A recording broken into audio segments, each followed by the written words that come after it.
అవునే దివ్య, కావ్య చెప్పింది నిజమేనా? నువ్వు అజయ్ గాడు లవ్ లో ఉన్నారంట.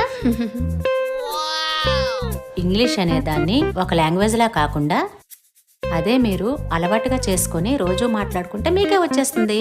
ఇందాక నుంచి ఇంగ్లీష్ అంటే అది, ఇంగ్లీష్ అంటే ఇది అంటూ స్టూడెంట్స్ బుర్రలు పాడు చేస్తుంటే వీళ్ళందరూ తెలుగుని వదిలి ఇంగ్లీష్ ని పట్టుకుంటే ఏంటి పరిస్థితి? నిజంగా నీకు తెలుగు మీద అంత పట్టే ఉంటే 2 క్వశ్చన్స్ వేస్తాను, జవాబు చెప్పు.